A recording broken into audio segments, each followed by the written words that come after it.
हमारे सभी श्रोताओं का एक मर्तबा फिर अलबेट टीवी के माध्यम से प्रसारित होने वाले नो योर लॉज कायदे की प्राथमिक जानकारी देने वाले इस लीगल एजुकेशन वेब सीरीज़ में सभी का एक मर्तबा फिर स्वागत है। और हमें इस बात का बड़ा आनंद है कि हमारे पिछले एपिसोड पर हमारे कई एक दर्शकों ने, ख़ास करके हमारे वकीलों ने जो प्रतिसाद दिया है वो अपने आप में हमारा उत्साह बढ़ाने वाला है। इन सभी का हम लोग हार्दिक आभार मानते हैं कि आपके प्रशंसा से भरपूर इन शब्दों के चलते हम लोगों को इस प्रयास को आगे ले जाने में बड़ी मदद होती है और हमारा उत्साह बना रहता है।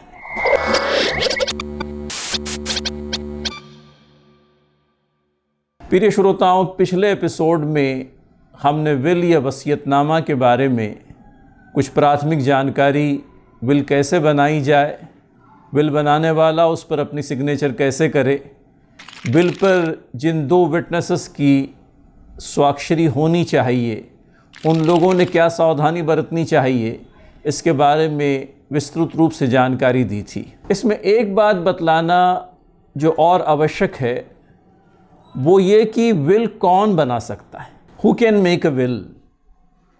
और उसका साधा सा उत्तर जो है वो यही है कि every person who is of the age of majority and who possesses a sound mind can make a will. हर बालिग व्यक्ति जो मानसिक रूप से बिल्कुल सही है, जिसकी दिमागी हालत ठीक ठाक है, वो अपना विल बना सकता है। हमारे यहाँ पर कायदे की परिभाषा में testamentary capacity of the testator ये बहुत ज़्यादा आवश्यक होती है कि विल बनाने वाले के अंदर में विल बनाने की क्षमता हो। एक बात तो हमने वो शुरुआत में कह दी कि वो बालिग होना चाहिए, उसकी दिमागी हालत ठीक ठाक होनी चाहिए, लेकिन टेस्टामेंट्री कैपेसिटी इससे आगे की कोई चीज़ है। और टेस्टामेंट्री कैपेसिटी को जांचने के लिए विल बनाने वाले की आयु, उसकी एज, इसी तरह से उसकी फ़िज़िकल कंडीशन, उसकी मेंटल स्टेट, इन सारी बातों को देखा जाता है। और इन सारी बातों को देखने के बाद में इस नतीजे पर पहुंचा जाता है कि वो विल बनाते समय विल बनाने की क्षमता रखता भी था या नहीं। इसमें जो ऑल इम्पॉर्टेंट टेस्ट है, एक व्यक्ति के अंदर में विल बनाने की क्षमता है या नहीं, एक व्यक्ति के अंदर में विल बनाने के लिए जो टेस्टामेंट्री कैपेसिटी रिक्वायर्ड होती है वो है या नहीं, इसको जांचने की कसौटी क्या है। उसको जांचने के लिए जो टेस्ट है वो इस प्रकार से है कि the person making the will must be in a position to know what he is doing by making a will. अपना वसीयतनामा बनाते समय वसीयतनामा करने वाले के अंदर में ये क्षमता होनी चाहिए कि वो ये जानता हो कि वो एग्जैक्टली क्या कर रहा है, अपनी कौन कौन सी प्रॉपर्टीज़ है जिनके बारे में वो विल बना रहा है,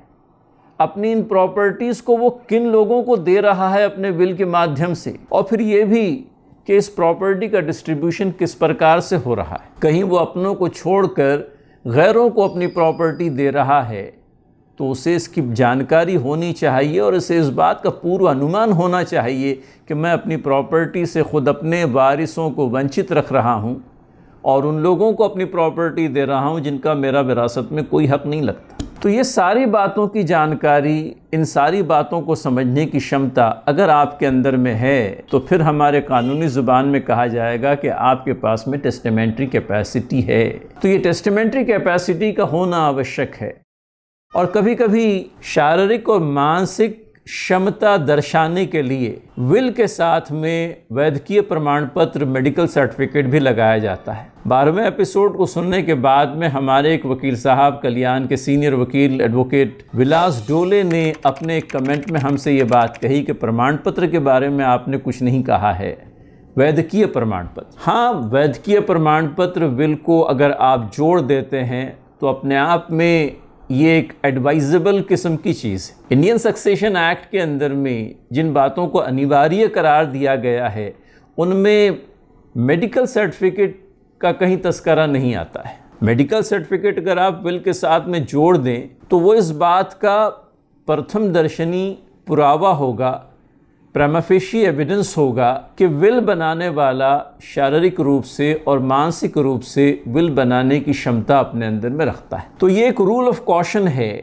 और इस रूल ऑफ कॉशन को कंप्लाई विद किया जाए तो मैं समझता हूँ अपने आप में ये एक भली बात होगी। कल को अगर परमेश्वर न करे विल को किसी कोर्ट में चैलेंज कर दिया गया और चैलेंज करने के लिए जो ग्राउंड्स प्लीड किए गए हैं, जिन कारणों का उल्लेख किया गया है, उनमें एक कारण ये भी कहा गया है कि विल बनाने वाला शारीरिक रूप से और मानसिक रूप से विल बनाने की क्षमता नहीं रखता था। ऐसे में विल के साथ में जोड़ा हुआ वो वैद्यकीय प्रमाण पत्र, वो मेडिकल सर्टिफिकेट आपके काम आएगा। तो अगर विल बनाने का इरादा है तो विल के साथ में मेडिकल सर्टिफिकेट, फिजिकल और मेंटल फिटनेस का आप ज़रूर जोड़ें। मैं ये समझता हूँ कि ये अपने आप में एक उचित प्रकार की चीज़ होगी और इसको करने से हमारा कोई नुकसान नहीं बल्कि फ़ायदा ही होगा, रब ताला चाहे। फिर उसके बाद में दो चार बातें और भी विल के उपलक्ष्य में जान लीजिए, कहीं हमारी कायदे की कम जानकारी के बिना पर हमारा कोई नुकसान न हो जाए। हमने अक्सर सुन रखा है कि जब भी कोई डॉक्यूमेंट बनाया जाता है, एग्रीमेंट फॉर सेल है या कोई फ़रोख्त ख़त है, सेल डीड है, गिफ्ट डीड है, इसी तरह से रिलीज़ डीड है, ये जितने भी डॉक्यूमेंट्स हैं जिनके माध्यम से प्रॉपर्टी एक हाथ से दूसरे हाथ में चली जाती है, ट्रांसफ़र होती है, ऐसे सारे डॉक्यूमेंट्स करते समय स्टैम्प ड्यूटी का भरना आवश्यक होता है। तो प्रश्न ये है कि विल के लिए भी क्या कोई स्टैम्प ड्यूटी कायदे में प्रिस्क्राइब की गई है?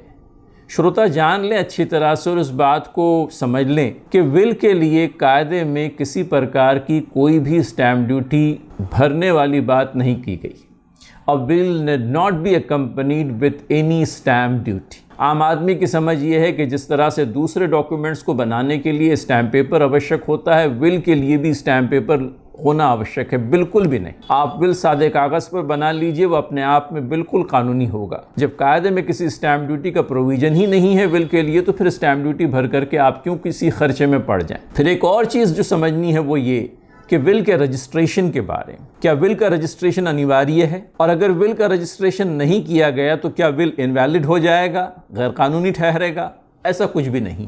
विल का रजिस्ट्रेशन अनिवार्य नहीं है, नहीं है, नहीं है। एक अनरजिस्टर्ड विल भी कोर्ट की निगाह में उतना ही परिपक्व होगा, उतना ही इम्पॉर्टेंट होगा, उतना ही सही होगा जितना रजिस्टर्ड विल है। लेकिन रजिस्ट्रेशन के कारण से, रजिस्ट्रेशन के होने से कहीं कोर्ट का ध्यान इस बात पर आकर्षित होता है कि टेस्टेटर ने न सिर्फ विल बनाने के समय जो सावधानियां बरतनी चाहिए थी वो बरती हैं, बल्कि आगे जाकर के अपने विल को रजिस्टर भी करवा लिया। रजिस्ट्रार एक मर्तबा फिर उस सारी प्रक्रिया का अवलंब करेगा जो रजिस्ट्रेशन करते समय अनिवार्य है। टेस्टेटर ने विल बनाई है, फिर इसी तरह से विटनेसेस ने उसका साक्ष्यांकन किया है, फिर इसी तरह से टेस्टामेंट्री कैपेसिटी दर्शाने वाला सर्टिफिकेट उसमें जुड़ा हुआ है। सारी बातें रजिस्ट्रेशन एक्ट के माध्यम से जिन जिन बातों को रजिस्ट्रार के लिए करना, किसी भी डॉक्यूमेंट को नोंदणीकृत करते वक्त अनिवार्य किया गया है, वो सारी बातें हुई है। इस बात का प्रथम दर्शनी पुरावा होता है आपका रजिस्टर्ड विल। तो यूँ कह लीजिए कि विल को और भी ज़्यादा ऑथेंटिसिटी प्राप्त हो जाती है, विल और भी ज़्यादा असरदार हो जाता है, विल कोर्ट के निगाह में और भी ज़्यादा वज़नदार हो जाता है अगर आप विल का रजिस्ट्रेशन कराते हैं। तो मैं समझता हूँ ये अपने आप में एक एडवाइजेबल किस्म की चीज़ है और अगर आप विल बना ही रहे हैं तो रजिस्ट्रेशन करवा लें। रजिस्ट्रेशन के लिए कोई गैर मामूली ख़र्च आपको नहीं आने वाला है। कुछ नॉमिनल रजिस्ट्रेशन चार्जेस हैं जो भरने होंगे और जो बहुत ज़्यादा नहीं है, 100 रुपये के लगभग या उससे कुछ कम ज़्यादा। अलग अलग राज्यों में अलग अलग रूल्स ऑफ रजिस्ट्रेशन बनाए गए हैं और उन रूल्स ऑफ रजिस्ट्रेशन के चलते जो प्रिस्क्राइब रजिस्ट्रेशन फ़ी है वो आपको भरनी है।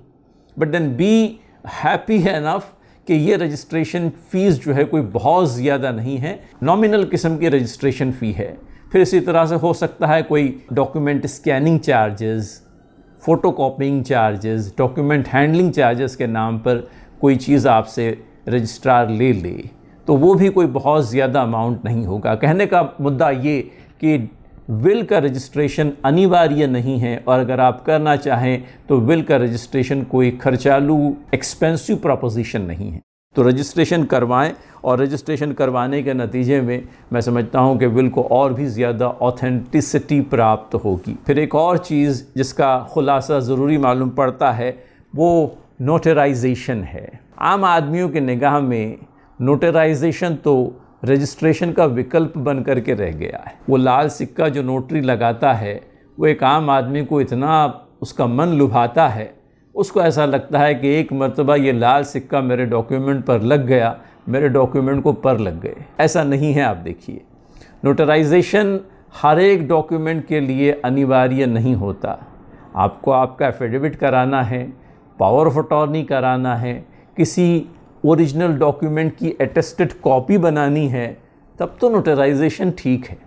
अब ये अलग बात है कि नोटरी हजरात जो भी डॉक्यूमेंट आप ले जाते हैं उसको नोटराइज कर देते हैं, लेकिन प्रश्न ये पैदा होता है कि नोटराइजेशन किन किन डॉक्यूमेंट्स के लिए अनिवार्य है और कौन से ऐसे डॉक्यूमेंट्स हैं जिनका नोटराइजेशन सिर्फ डॉक्यूमेंट के सुशोभीकरण के लिए हो रहा है। हम समझते हैं कि विल को नोटराइजेशन करना बिल्कुल भी अनिवार्य नहीं है, न किसी कायदे में इस बात का कोई प्रावधान किया गया है।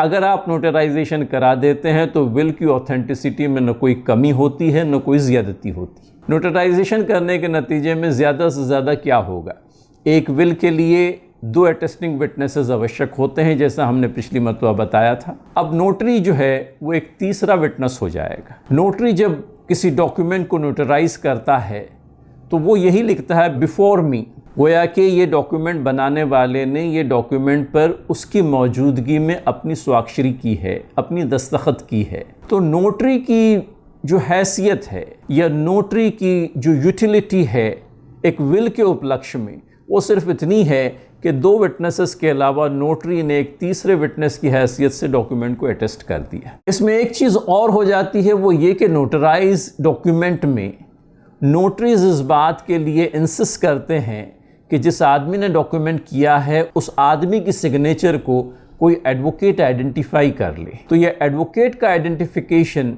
मैं समझता हूँ एक और प्लस पॉइंट है जो आपके डॉक्यूमेंट में हो जाता है। लेकिन ये कोई आवश्यक नहीं कि नोटराइजेशन करते समय आइडेंटिफिकेशन हो। आइडेंटिफिकेशन तो आप किसी वकील के ज़रिए से वैसे भी करवा सकते हैं। हाँ, एफिडेविट के लिए, पावर ऑफ अटॉर्नी के लिए identification of an advocate is bit necessary. लेकिन जहाँ नोटराइजेशन ज़रूरी नहीं है वहाँ आइडेंटिफिकेशन का भी उतना महत्व नहीं है। जो रिक्वायरमेंट्स हैं उनके बारे में हमने आपको पिछले एपिसोड में 12वें एपिसोड में जानकारी दी है, और वही सारे रिक्वायरमेंट्स हैं जो section 63 of Indian succession act के अंदर में बताए गए। तो ये कुछ जानकारी हमारे श्रोताओं के लिए विल के रजिस्ट्रेशन के बारे में, स्टैम्प ड्यूटी के बारे में, और विल कौन कर सकता है इस बारे में। उम्मीद है आपको ये जानकारी उपयुक्त ठहरेगी। और एक आखिरी बात जो आपसे कहता चलूँ, शायद कि कहीं रह गई कहने से, वो ये कि विल बनाने वाले के बारे में ये भी जान रखिए कि आमतौर पर यह समझा जाता है कि शारीरिक रूप से आदमी सुदृढ़ होना चाहिए। अब मैं आपसे ये कहूँगा तो आपको ताज्जुब होगा कि इंडियन सक्सेशन एक्ट में इवन अ डीफ, डम्ब और blind person can make a will.